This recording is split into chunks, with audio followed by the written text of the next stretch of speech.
Hello everyone, তো আমাদের বাড়িতে আজকে রান্না হচ্ছে পটলের পুর, চিংড়ির পুর ভরা পটল। ঠিক আছে, এখানে এই যে এর মধ্যে আছে হচ্ছে চিংড়ি মাছ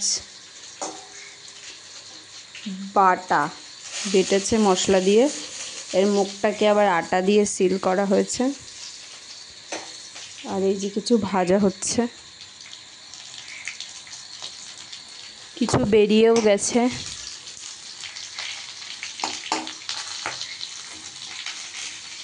এক্সপেরিমেন্ট করতে গিয়ে এই হচ্ছে আমাদের আজকে রান্না হবে। রান্নার প্রিপারেশন করতে করতে 1 ঘন্টা লেগে গেছে। এখন ভাজা হচ্ছে।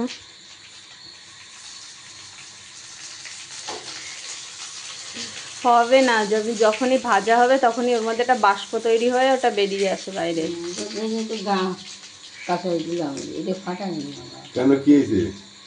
বেরিয়ে যাচ্ছে সব।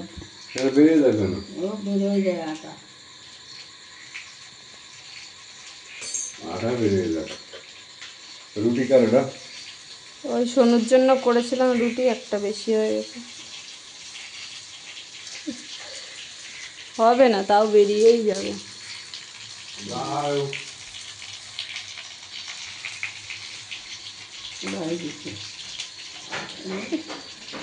কি জ্বালা। এই হচ্ছে আমাদের এখন রান্নার আপডেট। এটা সেই পুড়ে যাচ্ছে।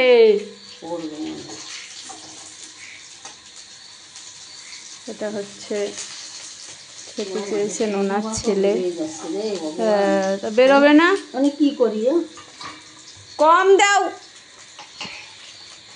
হাই ফ্লেমে দিয়ে ভাজছে, কেচে সব পুড়ে। হালকা করে ভেজে নিয়ে আসতে হবে। ওই দেখো, যেগুলো হালকা করে ভেজেছে সেগুলো পড়ে নি, একসঙ্গেই তো দিচ্ছি সব পুড়ে গেছে। ওদের সব না একটার থেকে বেরিয়ে গেছে।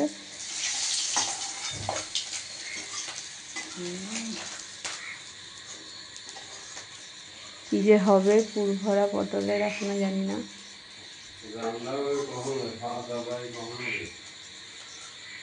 রান্নায় গেলে তোমার মাতে বলে দেন, রান্নায় গেলে খেয়ে দিয়ে নাও। রাঁধতে আর কত সময়, একটার থেকে বেরিয়ে পুরো কয়লা হয়ে গেছে। 2 4 6টা 7টা হয়েছে।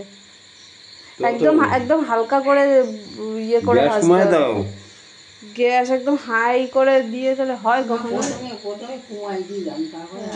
হাই দিয়েছো কেন?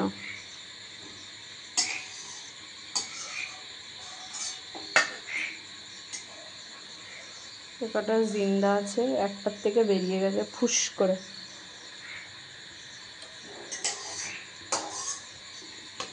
কিভাবে করে আমাদেরকে একটু জানাবেন কমেন্টে, যে এর ভেতর থেকে বেরোবে না, কি করলে বেরোবে না। এমন এক একটা জিনিস খাইতে চাই যেটা করতে গেলে একদম সব বেরিয়ে যাচ্ছে। কেন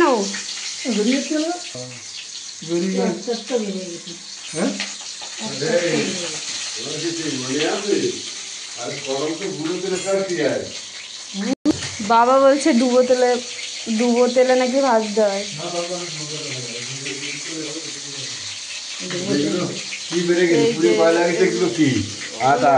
থেকে বেরিয়ে গেছে সব কটার মুখ, তোমার আটা বেরিয়ে গেছে সব কটার মুখের থেকে। এই দেখো আটা দিয়ে বেরিয়ে গেছে